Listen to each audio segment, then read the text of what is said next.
Business Review of Fiscal Year 2018. I'm Scott Sims, Director of Communications. We really appreciate you making time for this forum today. Before we get started, I want to run through a few reminders for today's meeting. This QBR presentation is being shared via WebEx.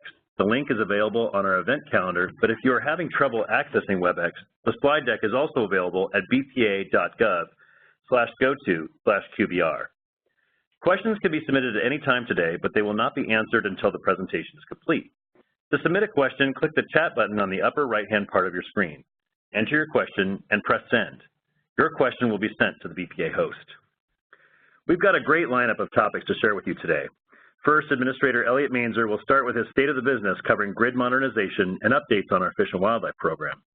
Then, senior executives from Finance, Power, and Transmission will provide updates on the agency's financial and operational performance.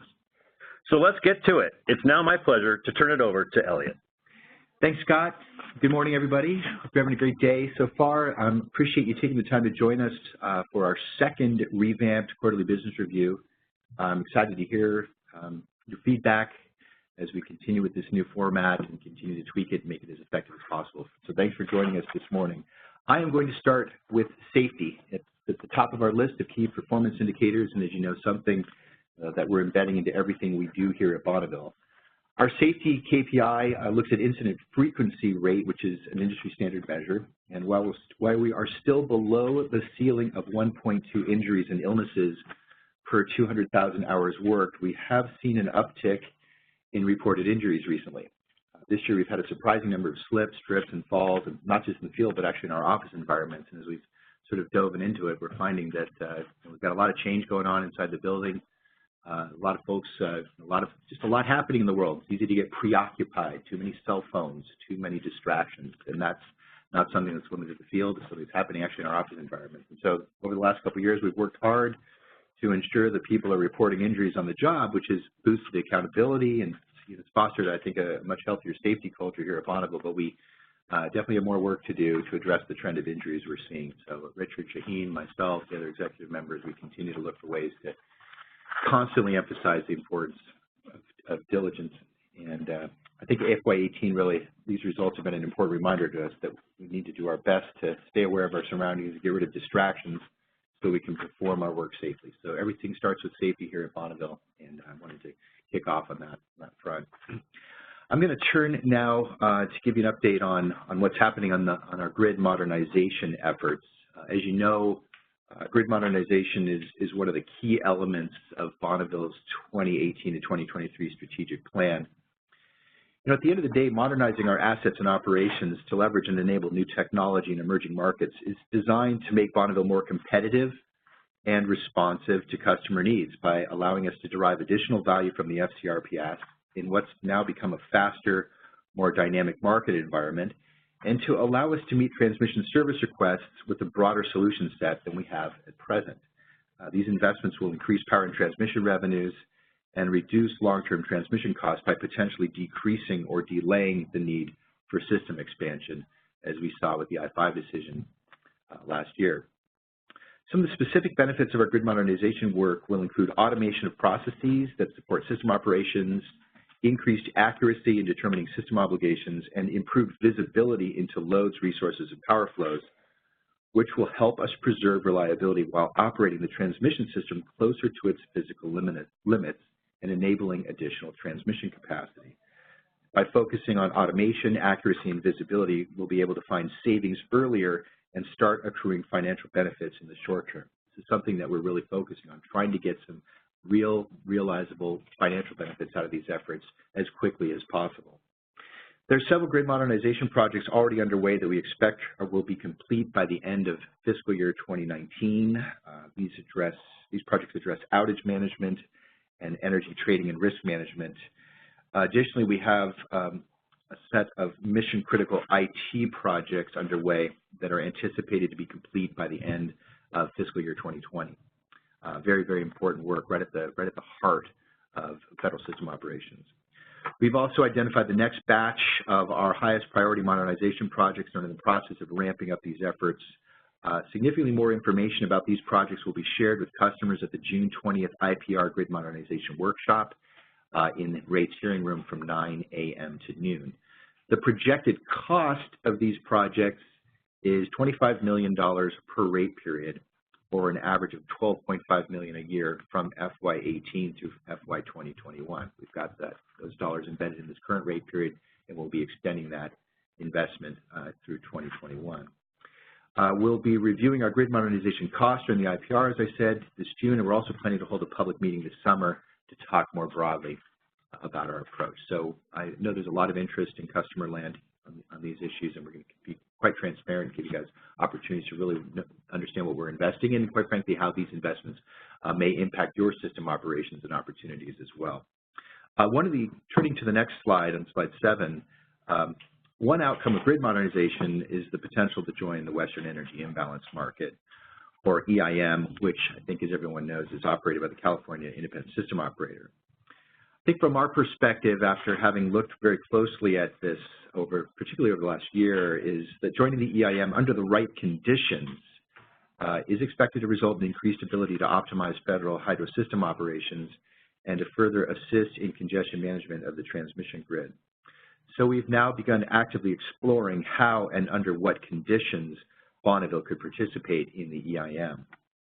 As some of you have already seen through various presentations throughout the region, we've begun sharing the results of a cost-benefit analysis that assumed a startup cost of $35.3 million and identified an annual EIM benefit of $14 million for power services.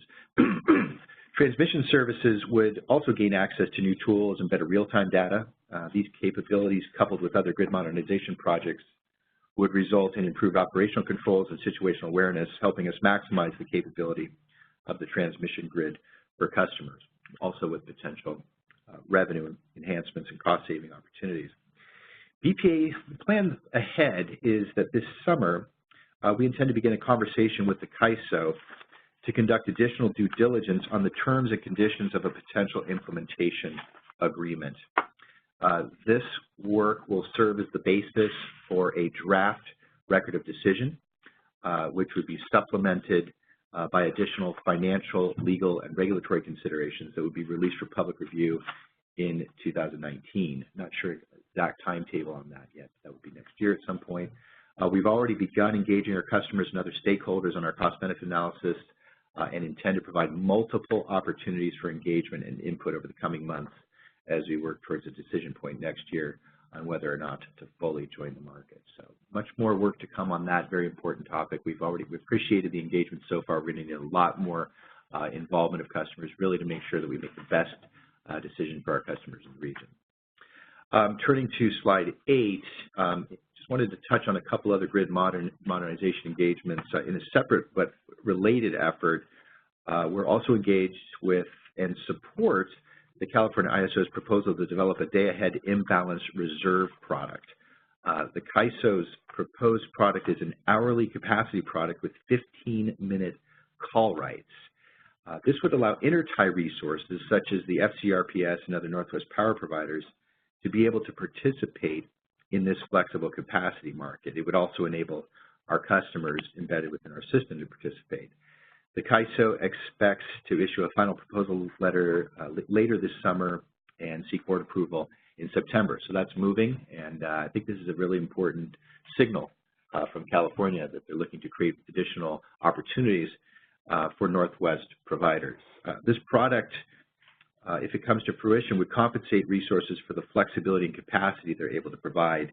And as you know, seeking new market opportunities for clean capacity is one of the key objectives of our strategic plan. I think we clearly recognize that we're going to need to supplement our aggressive cost management actions with new revenue opportunities.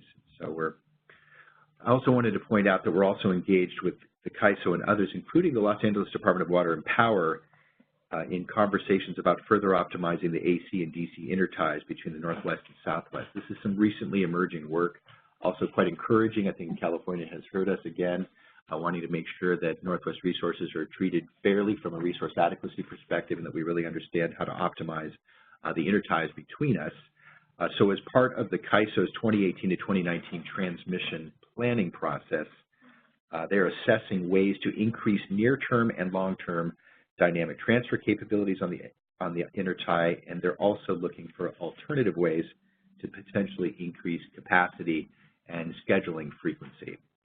As part owner and operator of the intertie, Bonneville is on the core study team. We've reached out to the other capacity owners here up in the Northwest to make sure they're engaged.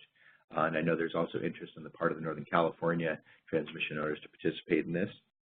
And we're very interested in the potential for increasing sales to the southern end of the intertie while clearly safeguarding public and regional preference and the interests of the Northwest.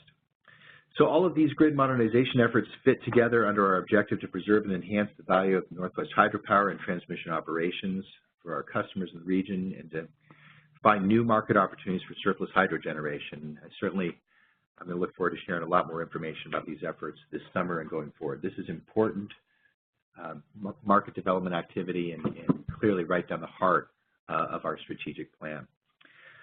Okay, I'm going to turn now to slide 9 and begin taking on some of the fish and wildlife issues. If you recall, back in January, Deputy Administrator Dan James shared a brief update on the spill surcharge, which is a rate mechanism that's incorporated into the BP18 rate case to recover the costs associated with an increase in fish passage spill as a result of the spring 2017 spill injunction ruling by the U.S. District Court in Oregon. At the time of that briefing in January, an appeal was pending from the District Court spill ruling to the Ninth Circuit, so Bonneville had not yet initiated the spill surcharge process. Of course, back on April 2nd, the Ninth Circuit upheld the spill injunction, so Bonneville is now preparing to implement the spill surcharge for fiscal year 2018. The spill surcharge will adjust power rates to recover the non-slice portion of the costs associated with increased spill and lost generation relative to the spill assumptions that were actually used when setting rates. I want to just give you a little bit of insight into the process here. We committed to share information on the spill surcharge prior to May 31st, and I'm able to announce our process timeline today. We'll be sharing preliminary data and assumptions used to calculate the spill surcharge next week via the tech forum. Instructions on how to sign up for the tech forum are on the QBR webpage if you want to make sure you're on that list. This update will include any proposed program spending reductions to offset the spill surcharge. Bonneville's been working on reducing its program budgets across the agency as part of a larger exercise delivering on our first strategic goal, Objective 1A, which is to improve cost management discipline. Mary Hawken is going to be sharing more information on this effort shortly, but as I've committed over the last year, cost savings found in Bonneville's Fish and Wildlife Program as part of this effort will be used to help offset the spill surcharge. On May 16th, we'll be hosting a workshop to review materials on how the spill surcharge is calculated and to answer questions. And there will then be a comment period on the preliminary surcharge that will close in early June with a closeout letter expected by the end of the month. So a lot of information coming at you shortly on the spill surcharge. Recognize a lot of interest on that front. Turning to slide 11, another area I'd like to touch on briefly, that's a very, very big issue for us, is the Columbia Basin Fish Accords. I think as many of you know, Bonneville entered into the Fish Accords 10 years ago in May of 2008. These were 10-year agreements between the federal action agencies and 3 of the 4 Northwest states and many of the region's tribes. The Fish Accords provided the signatories with nearly $1 billion in funding for fish and wildlife protection and mitigation throughout the Columbia and Snake River basins over 10 years. And there have been some very positive results. I mean, a lot of hard work. It's a lot of money, a lot of hard work by many people throughout the region. I think our partners have to date restored more than 8,000 acres of estuary floodplain and reopened nearly 4,000 miles of spawning grounds. And these have been important on-the-ground accomplishments. The current fish accords are set to expire in September. And so given that expiration date, Bonneville is carefully considering the potential benefits, costs, risks, duration, spending allocation process, and approach to customer engagement associated with extending the fish accords. The accords have certainly done much to strengthen tribal and state partnerships in the fish and wildlife realm, but we must also work within the financial constraints facing Bonneville and ensure we're making investments that support the proposed actions in the next biological opinion. Turning to slide 12, I think again, as you know, in our strategic plan, we committed to keeping Fish and Wildlife Program costs flat in real terms, including expense and capital, inclusive of any new obligations that may emerge from litigation or subsequent commitments in current or future biological opinions. We know that extending the fish accords would likely provide some continuity and stability as we complete the Columbia River System Operations Review and develop the next round of biological opinions. But on the flip side, subsequent agreements could take away flexibility to quickly adjust programs or reduce costs in order to meet changing market, legal, and compliance requirements that may recur over the coming years. So this is going to have to be a very thoughtful decision in terms of how we accomplish these competing objectives. I just wanted to commit to you that Bonneville will continue to engage with our customers, regional stakeholders, and the Northwest Power and Conservation Council as we consider whether or not to make the commitments to extend the fish accords.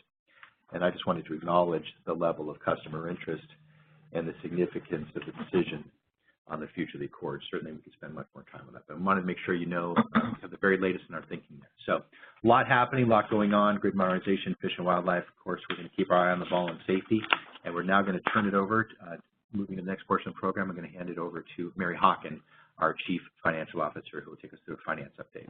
Okay, thank you, Elliot, and good morning.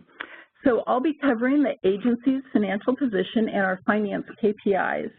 And just as we did last quarter, when I've completed the agency overview, then both Joel and Richard will share more detailed breakdowns of power and transmission services expenses and revenues. So turning to slide 14, so first of all, in all the next graphs that you're going to see, we're comparing all financial metrics to the BP18 rate case. And on 14, this chart shows the net revenues KPI, which tracks total revenue less expense.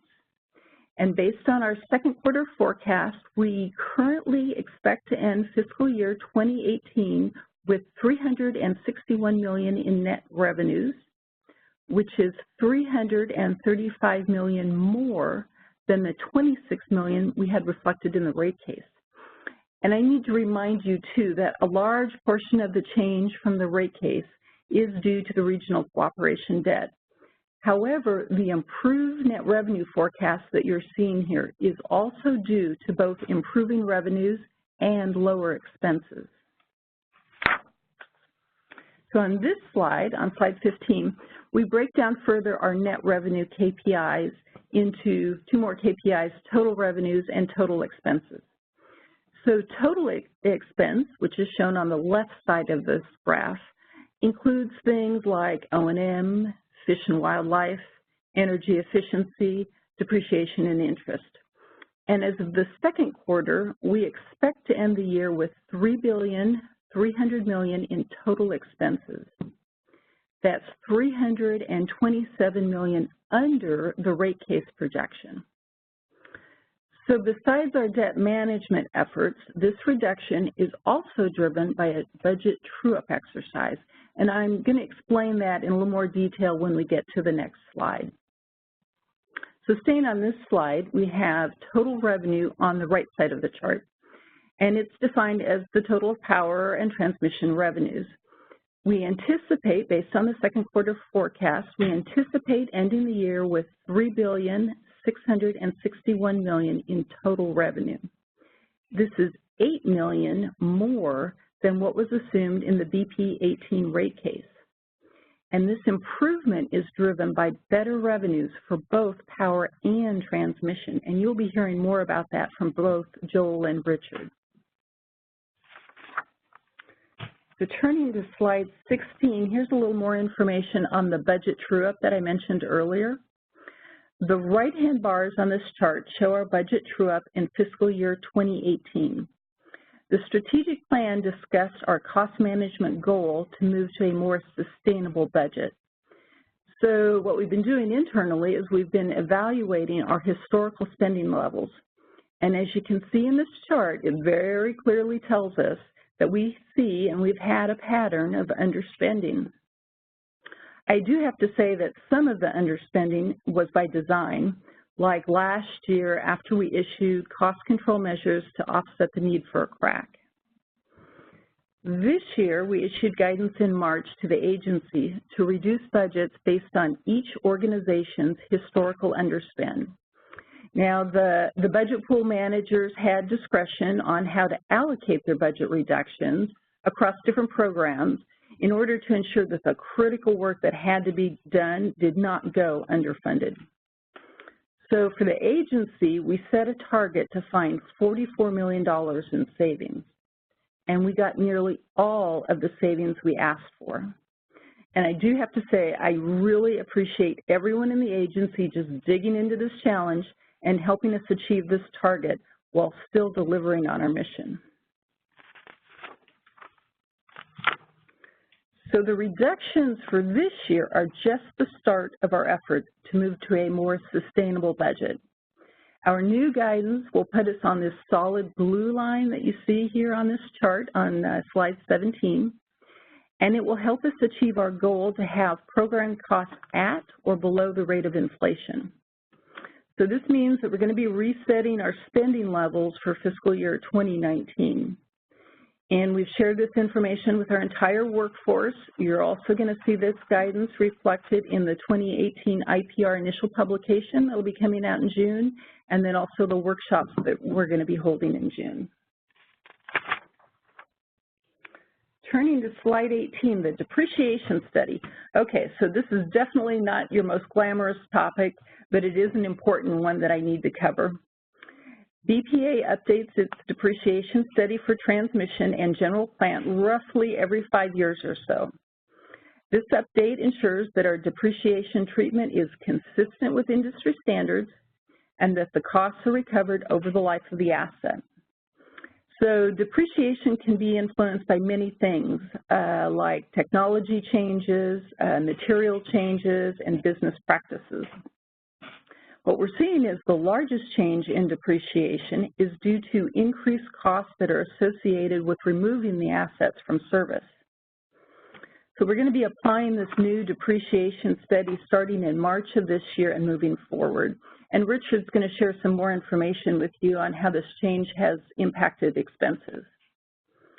For those of you who are really interested in more information and more detail on our depreciation study, we've actually posted the full study on the Financial Reserves and Leverage Policies page under the Financial Public Processes on BPA.gov. Going to days cash on hand. So as a reminder, the days cash on hand KPI indicates the number of days BPA can pay its operating expenses with our available financial reserves, and it's a common industry measure of cash liquidity. Looking at the bottom right side of the chart, we currently anticipate ending fiscal year 2018 better than we expected in the rate case, with 76 days cash on hand as opposed to 64. Higher revenues for both power and transmission, our cost management actions across the agency, and the California settlement for power have all improved our outlook and contributed to this improvement. So the forecast for power reserves for risk is $45 million or 9 days cash on hand. This translates to an 8% probability of triggering a CRAC or a cost recovery adjustment clause. This forecast, I have to point out, this forecast is still below the lower threshold of 60 days cash on hand that we established in the financial reserves policy. So BPA will continue to review how it will meet that lower threshold. Now there are two finance KPIs that I'm not going to be covering today. There's available borrowing authority and debt to asset ratio. And these KPIs really don't change a lot from quarter to quarter, so I'll be providing an update on the KPIs annually, or if for some reason there's a major change. And we included this latest information on these KPIs in the January 30 QBR materials, and those are posted on the QBR webpage. You can also find additional financial details about this second quarter forecast. That information's in our quarterly financial package. and we've published it on our financial overview webpage. And that's my finance update. I'm going to hand this over to Joel Cook, Senior Vice President of Power Services, and he'll be providing you with more details on the Power Services financials and initiatives. Thank you, Mary, and happy Tuesday morning to everyone on the phone. I'm going to begin by highlighting Power Services expenses found on page 21 of the presentation. Total operating expenses through March are $91 million lower than the rate case expectations of $1,281 million. This is mainly due to lower spending by the Corps, $4 million, the Bureau of Reclamation, which is approximately $9 million underspent, and our non-gen operations, otherwise known as our Power General and Administrative expense, is lower by $10 million. The largest savings is from the benefit of the regional cooperation debt transactions of approximately $23 million. Taking operating expenses so far this year into account, our year-end forecast of total expenses are $141 million lower than the rate case, most of which is due to the effects of the regional cooperation debt, approximately $127 million. The remaining savings comes from reductions in the Fed Hydro, the non-gen ops, and other miscellaneous reductions. Turning to slide 22, with total operating revenues for the year through March are $42 million higher than the rate case expectations of $1,449 million, mainly due to the higher secondary revenue sales, which accounts for approximately $62 million. That amount is offset by lower preference loads of approximately $28 million. As you would expect, secondary sales gain is driven due to the above average water supply, which I will talk about later, and lower preference loads. Lower market prices than the rate case are partially offsetting secondary inventory gains as well. Looking at the end of the year, taking operating revenues through March into account, our end of year forecast is $14 million higher than the rate case expectations, again due to improved secondary sales, approximately $60 million projection, considering both year-to-date and expected stream flows offset by lower preference loads. Power's actual net revenues through the second quarter are above rate case expectations, and the end-of-year net revenue forecast of $354 million is higher than the $325 million net revenue target. Strong net secondary revenues and the active cost management are the key drivers to this $27 million forecast gain of net revenue. Next two slides are a couple of my favorites. So this first one here shows Power's financial performance is closely tied to the water supply and market conditions. This helpful graphic shows where the water comes from within the basin and important areas where precipitation will impact the federal generation. As you go downriver, the percentages indicated on the map are cumulative from percentages upstream. So for example, at Grand Coulee, the 59% value there is a weighted average of the flows upstream. Higher and lower percentages further upstream of Grand Coulee, therefore, have a more significant impact on the federal system. This next image shows snowpack conditions across the Columbia Basin as of April 9th. The snowpack situation has increased substantially across Q2, mostly during wet periods in mid-January through early February, and again since mid-March. As a result of this, since the last published date, this April 9th, we've also seen additional snowpack since early April. The map shows that the snow water equivalent percentages for the federal generation are now well above Grand Coulee, the average above Grand Coulee, with the largest snow water content observed in this part of the basin since 2012. Snowpack above Grand Coulee is especially important because of the storage from the hydro projects, and the snowpack in higher elevations can often help to sustain us through the summer and early fall, Of course, that's depending on how quickly the snow comes out of the mountains. SNOWPACK has also improved significantly in the Snake River Basin, where it is also now mostly above average.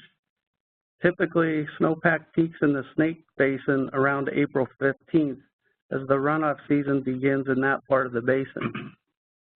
Finally, given the snowpack increases, the January through July water supply forecast at the Dalles increased from 99 million acre-feet in early January to 118 million acre-feet as of April 9th.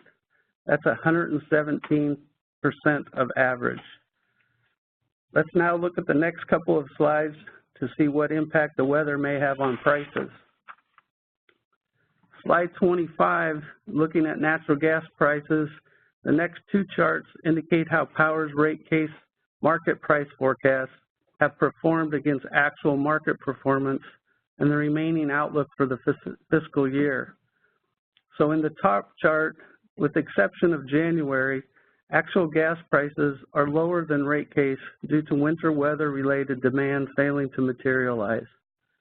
Further, LNG, or liquefied natural gas exports, have not ramped up to the expected levels that were assumed or modeled in the rate case.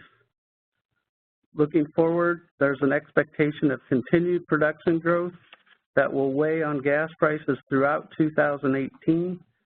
October through January, natural gas prices on average were lower than the rate case forecast due to the warmer weather, specifically in the Northwest.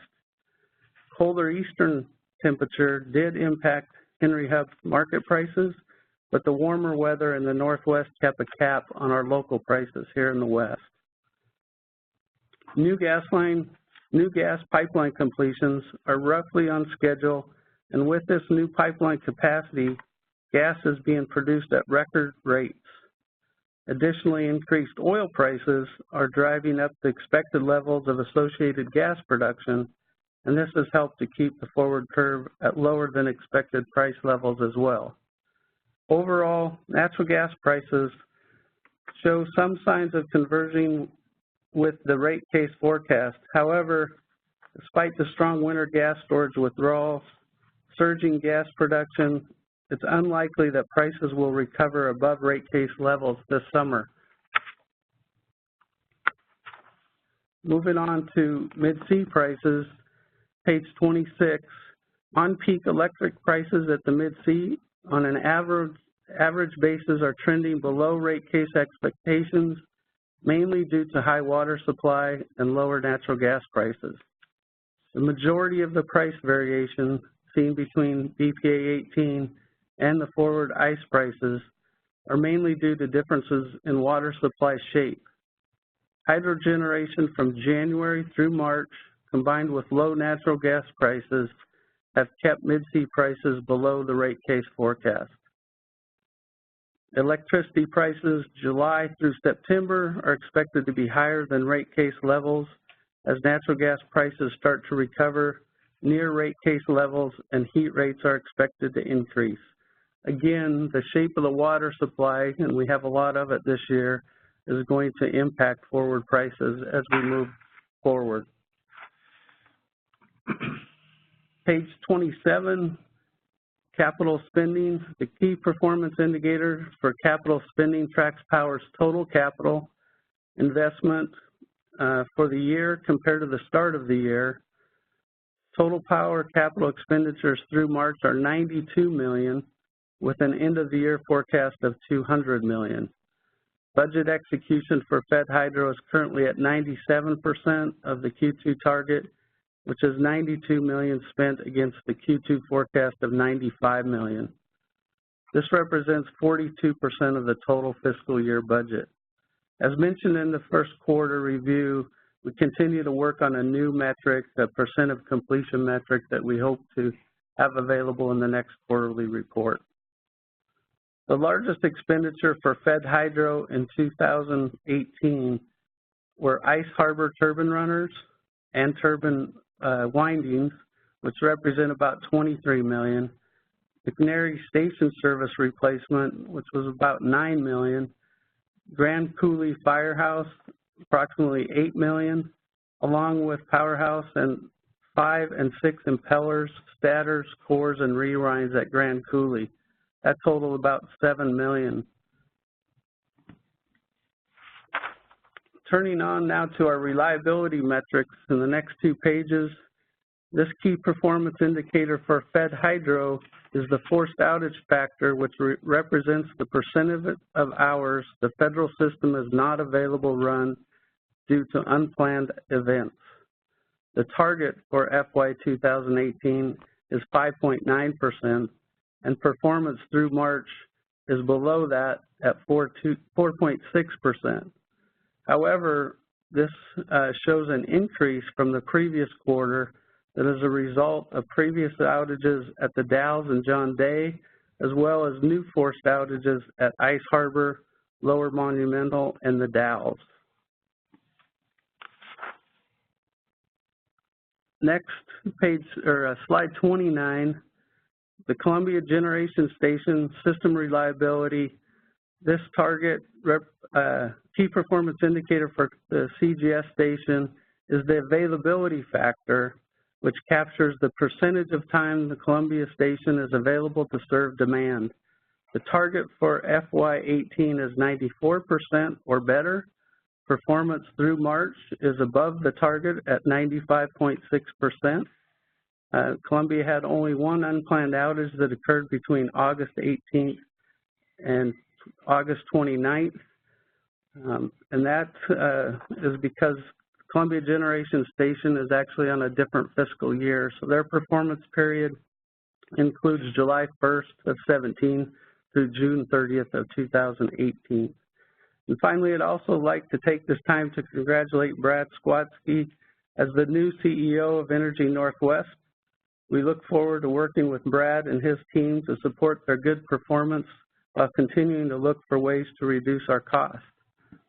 That concludes my portion of the presentation. I'll now turn it over to Senior Vice President of Transmission Services, Richard Shaheen. All right, thank you, Joel, and thank you, Elliot, and an equal congratulations to Brad on his new role at Energy Northwest, and good morning to all. I'll start my report with transmissions expenses, and then I'll discuss our reliability performance, and then wrap up with a few transmission engagement updates. Let me start with transmission services current year expenses. Turning to slide 31.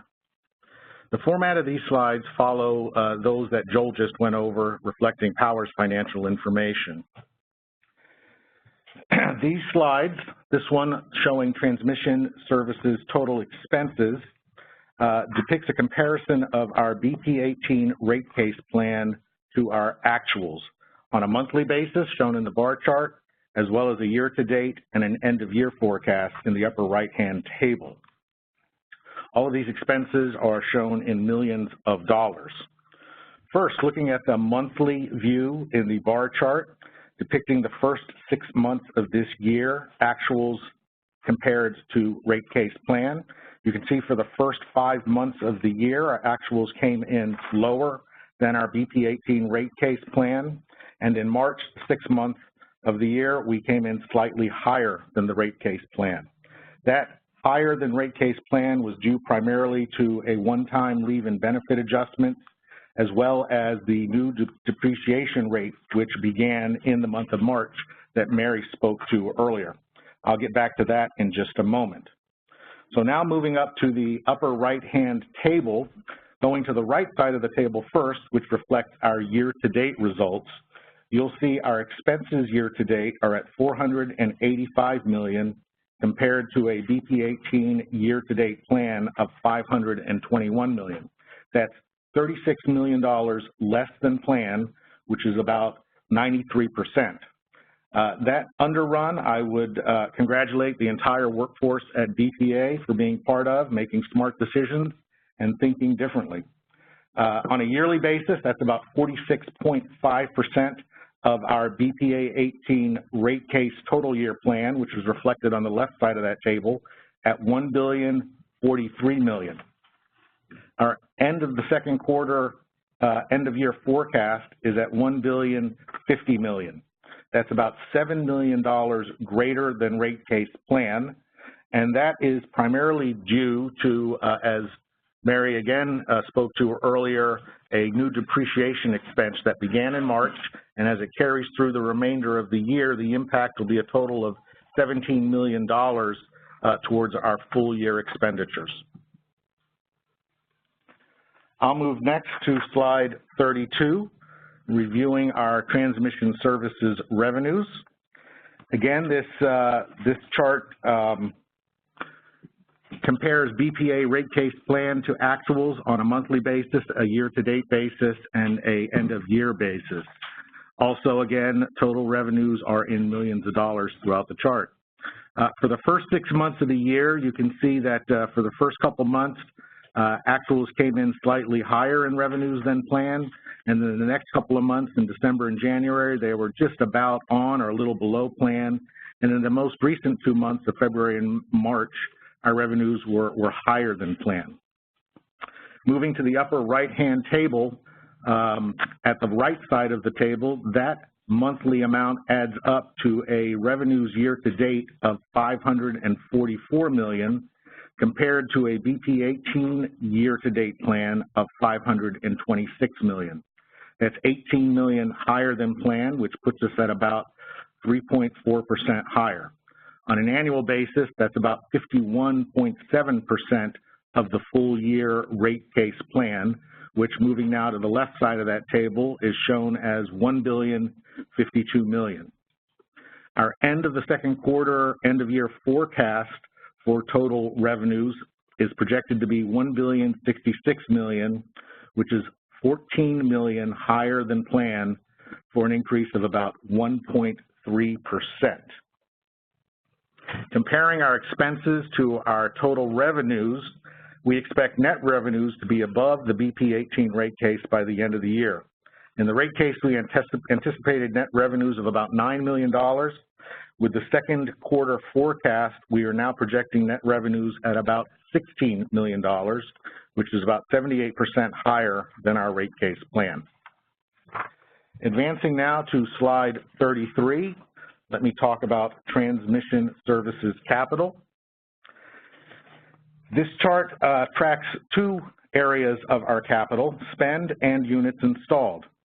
The actuals and forecasts of our expenditures are shown by the line graph, with the solid line showing our actuals year to date, and then the dashed line showing our projected or forecast spend through the remainder of this year. We are currently at a spend or expenditure of $182 million, compared to an end-of-year forecast of $424 million. That $424 million is versus a $511 million rate case projection, or about 83% of rate case. So our $182 million at current year spend is 36% of that rate case amount. Now moving to the bar at the right side of the table, these are showing units of work completed year to date versus our entire plan. At the end of the second quarter, we have 208 units of our capital plan spent, with about 329 units remaining for the rest of the year, for a total plan of 537 units for the year. So where we stand now, we're at about 39% of the full year plan.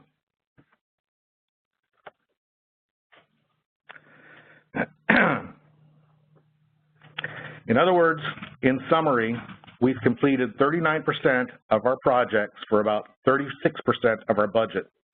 We forecast to spend about $424 million by the end of FY18, which is 83% of our rate case budget.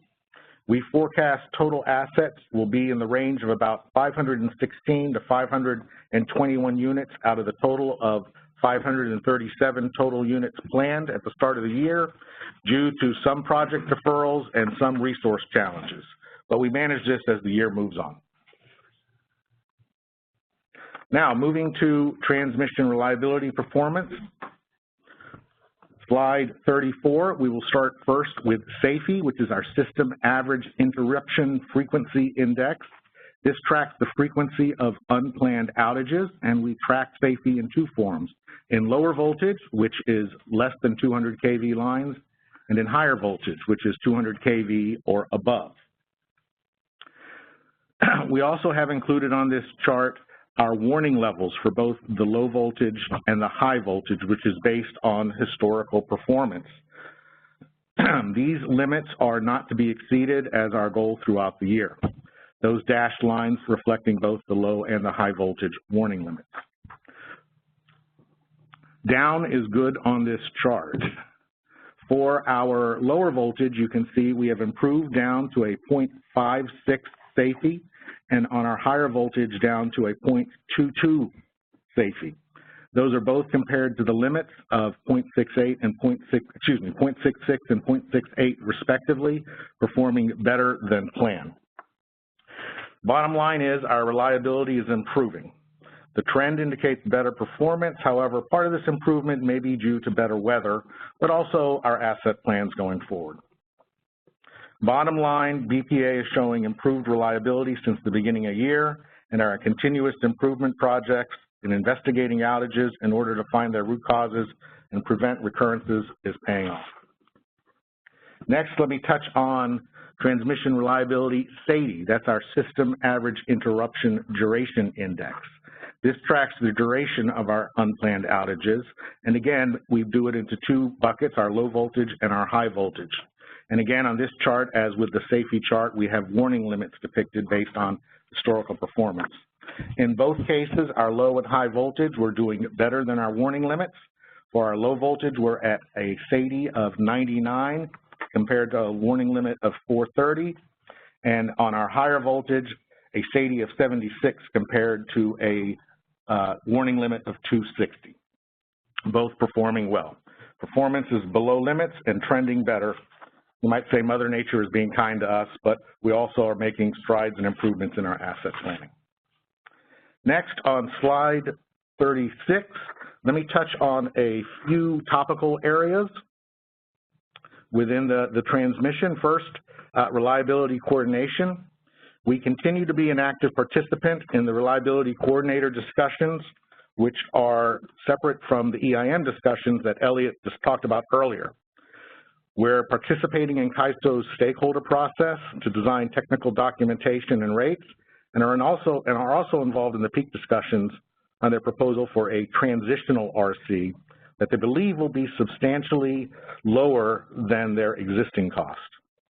We'll be evaluating these options as they become clearer over the course of the summer and this fall.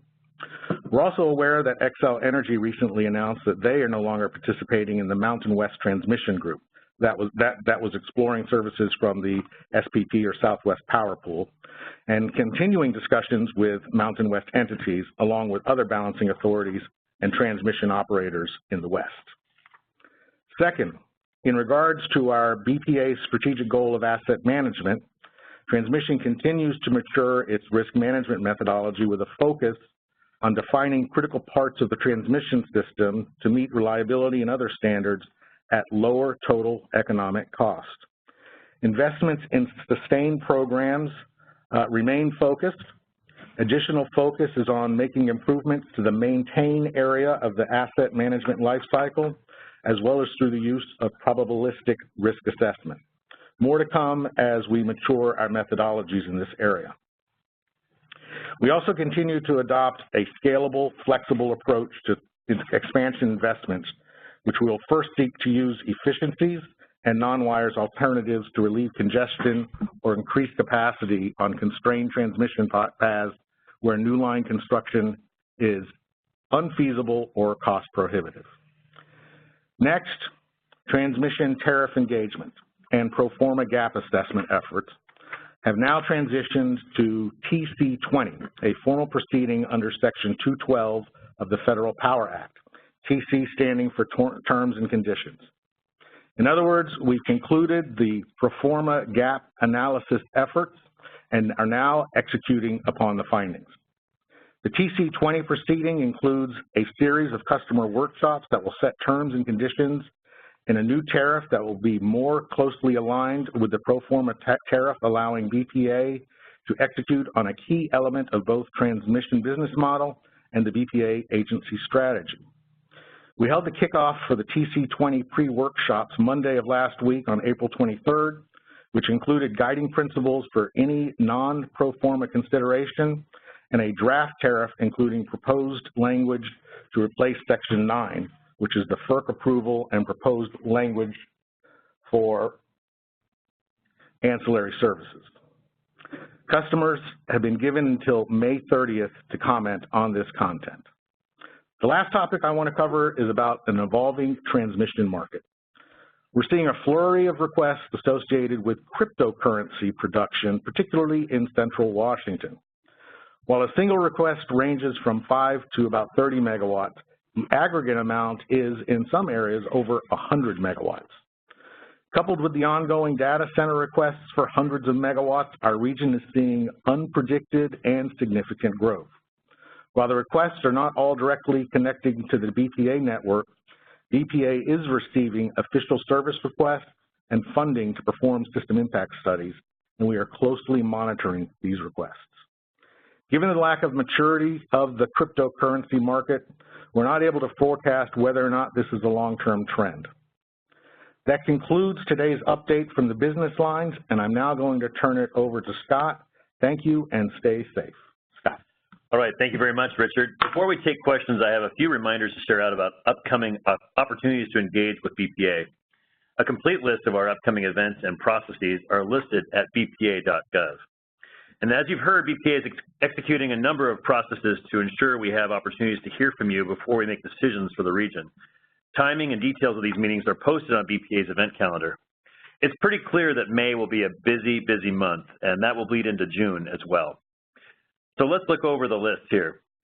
BPA staff will discuss the preliminary inputs to the FY2020-2021 rate period high water mark calculations May 9th. On May 10th, staff will present draft results of BPA's resource program. May 15th and 16th, BPA is co-sponsoring Energy Exchange 2018 in Tacoma with the Northwest Energy Efficiency Alliance and the Northwest Power and Conservation Council. The spill surcharge workshop that Elliot mentioned in his opening comments will be on May 16th. On May 22nd, BPA is hosting a Strengthening Financial Health workshop focusing on capital financing and our 10-year capital financing plan. On May 30th, BPA and the CRSO team invite you to a webinar to hear about next steps in analyzing alternatives for environmental impacts. And as Richard just mentioned, BPA is hosting monthly TC20 tariff customer workshops through August, and the next one is scheduled for May 31. A draft schedule of June IPR workshops being held between June 18th and June 22nd is now available. But the week prior, we'll have a workshop on June 13th updating interested parties about the second year of our South of Alston bilateral redispatch pilot. Glad to say that twice in a row. All right, now turning now to comment periods. BPA is accepting comments on the financial reserves policy and the leverage policy through May 11th, and on the requested extension of its agreement with the Bonneville Environmental Foundation through May 24th. If you didn't catch all that, for more information about these comment periods, you can find those at www.bpa.gov/comments. Okay, that concludes the presentation portion of today's QBR, and what we're going to now do is turn to answering your questions from those folks who've submitted during today's presentation. We'll be reading these as they appear on the screen within our QBR format. As a reminder, you can still submit questions by clicking the chat button on the upper right-hand part of your screen. Enter your question and press send. So the first question we have from today is from Randy Gregg, saying, on slide 20 of the detail package, there's an indication of an 8% probability of a power crack. What is the dollar amount associated with the 8% probability? And I believe that Joel Cook, Senior Vice President of Power Services, is going to answer this question. Thanks, Scott. Based on the latest information I have, I believe the 8% crack probability represents the amount of $5 million to $50 million in reserves. So it's a range of $5 to $50 million in reserves. Great. Thank you, Joel. Our next question comes from Mary Morrison. Where and how do we follow developments on the fish accords? And I believe that Elliot Mainzer, BPA Administrator, is going to answer that question. Well, it's a great question, and I think you just saw we've got processes and engagements on multiple topics, but I'm going to have to circle back with our Fish and Wildlife and legal teams to find out exactly what the proposed steps are for engagement. It's definitely part of the master plan, but I think we'll take that as a homework assignment and get information back out through this mechanism. So thanks for asking the questions. We owe you an answer on that. Okay, great. We're not seeing any further questions on the screen. We'll give it just a moment for folks to type in and see prior to our planned wrap up here at 10 a.m. Pacific. Mary, while they're looking at the questions, could you just remind folks, for folks that were wanting to look at the more detailed financial package, where they could find that? I can certainly do that, yeah. So our quarterly financial package we have published on the Financial Overview webpage. Great. All right, not seeing any other questions coming in, we want to give you some opportunities for submitting questions after this forum closes. So what we're going to do is we'll wrap up the question and answer session right now. If you're unable to get to your question today, or we're not able to submit it somehow, you can send that to communications@bpa.gov. Again, that's communications@bpa.gov. Questions that have already been submitted via today's WebEx do not need to be resubmitted, so we'll follow up on that Accords question. We'll be posting follow-up answers to all of these questions on the QBR webpage in the coming weeks, along with a recording of today's meeting. So thank you all for listening today, and we look forward to joining us on July 31 for our next QBR, a date which will be upon us before we know it. On behalf of all of us here at BPA, thank you for your time.